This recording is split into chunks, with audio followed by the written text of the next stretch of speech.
Hello லேக்கா, Siddharthan அரண்மனைக்கு கூட்டிட்டு போயிட்டீங்களா?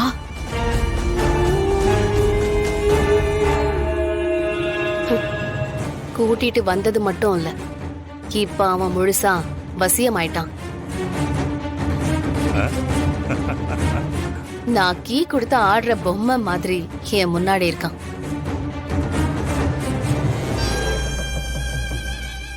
இருநூறு வருஷத்துக்கு முன்னாடி நடக்காத விஷயத்த நான் இப்ப நடத்தி காட்ட போறேன்.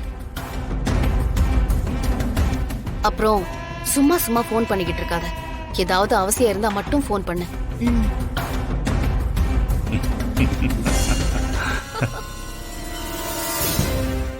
இந்த பௌர்ணமி அது இச்சாதாரி நாகங்களுக்கானது. மோகினி, என்னுடைய பெயர் என்ன? நான் அப்படியே உன் அழகுல மயங்கி என்னையே மறந்து விட்டேன். இது கூட எனக்கு ரொம்ப பிடித்திருக்கிறது. நீ என் அடிமை, உனக்கு பெயர் ஒன்றும் கிடையாது. ஓ, அப்படியா? அப்ப நான் உன் அடிமையா? இதற்கு மேல் வேறு என்ன வேண்டும்?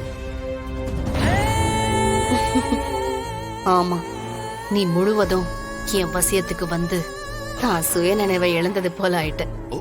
உனக்கு இப்போ உன்னையே யாருன்னு தெரியாது, இங்க என்ன நடக்குதுன்னு கூட தெரியாது. மோகினி, உன்னை நான் எப்படி அழைக்க வேண்டும்? நீ என்னை மோகினி என்று அழைக்கலாம் குமாரராஜா. குமாரராஜாவா? ஆமாம், அதுதான் உன்னுடைய முற்பிறவியின் பெயர். ஓ, நான் சொல்வதை கூட உன்னால் புரிந்து கொள்ள முடியாது. இருந்தாலும் சொல்கிறேன். இந்த ஜமீன் தான் இந்த சுத்துப்பட்டு முழுவதும் பெரிய ஜமீன். இதன் பெயர் நாகமலை ஜமீன். அதன் பிறகு 200 வருடங்களுக்கு முன்னால் மாசி மாதம் முழு பௌர்ணமி அன்றுதான் உன்னுடைய பிறந்த நாள். அதன் பிறகு என் பிறந்த நாளா?